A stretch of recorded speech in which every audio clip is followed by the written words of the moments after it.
Tina Gong, and I'm the author of Tarot, published by DK Books, to be released October this year. Today we're going to be focusing on doing your very first tarot reading. The first thing that we want to address is how to ask the right kinds of questions. And this is really important because it sort of sets an expectation on what you get from your reading. Every question that you ask the tarot should be really focused on yourself, what you need to know, what you can do, and what kind of role you play in your story. And so that is the difference between asking questions that empower you versus the questions that surrender your personal power to the cards or some outside external force. Examples of bad tarot questions that come up a lot are like, oh, what does Luis really think about me? Or will I get that job? A tarot reading is a conversation that you have with yourself, facilitated by the language of universal images. When we focus too much on things that we can't control, we're more likely to create projections instead of having a meaningful conversation with the cards. You can translate the questions that I sort of gave you earlier into something like, how can I improve how Luis sees me? Or how can I prepare for the interview? When you are shuffling the cards, try and use a motion that you can repeat almost automatically. What I'm going to do now is basically grabbing a stack of cards from any random place in the deck and pulling them on top. You can do this over and over again until you sort of get a feel for when it is good to stop. For me, once you are doing this, it almost feels like you are emptying your thoughts. It really gives you space to focus on the feel of the cards on your hands. For example, try and just focus on the texture of the cards, the weight of the cards as they shift from one hand to another, and the rhythm that they move back and forth between your hands. This lets you sort of go lets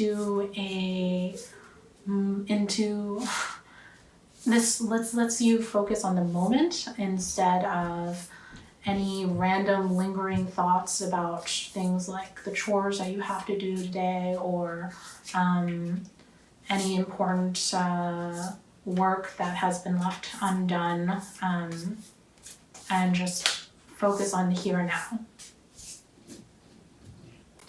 While you're shuffling is also a great time for you, if you haven't already, to ask your question out loud.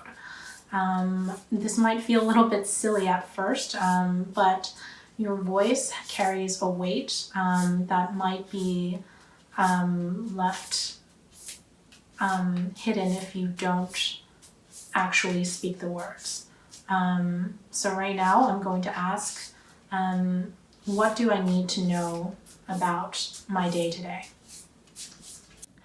There are a few ways of drawing the cards. We'll show you one where you can use for another person.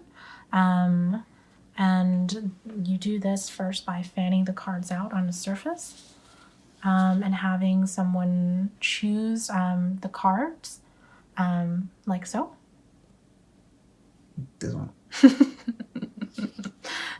And then you would do that for every single card that you have in your spread. And since this reading is just for me, I'm just going to draw cards from the top of the deck, like so. This card will represent what I need to know about my emotions today. The second card is what I need to know about my thoughts today. And this third card is what I need to know about my actions today. In the emotions section, we sort of have the Ace of Wands reversed, and this is really just talks about how there's a little bit of a damper on my energy and my motivation and my willpower. So Ace of Wands is usually representative of having a lot of energy and creativity and a lot of desire to forge ahead. There's a little bit of a feeling today that I'm trying to take a rest, that I'm a little bit tired. This week has been a bit intense for me. So, being that this is a weekend, I would like to have a rest. And for my thoughts, we have the reversed Knight of Swords, and the reverse Knight of Swords is a bit reckless. He goes around all over, and he sort of doesn't really think about the consequences of his actions. There's not really any direction that he has. And so for me, this card represents, in terms of thoughts, a little bit of anxiety. I still have a lot of things in my from my week that I have left sort of incomplete and unfinished. So regardless of whether it's productive or not, my thoughts do just keep coming back to those unfinished things, all these things that I have to do. In terms of actions, we're looking at the moon, and the moon represents a lot of the sense of night and this idea of illusion and mystery and hidden things. For me, in the actions position, it could refer that a lot of the things that I am doing right now might be driven by instinct and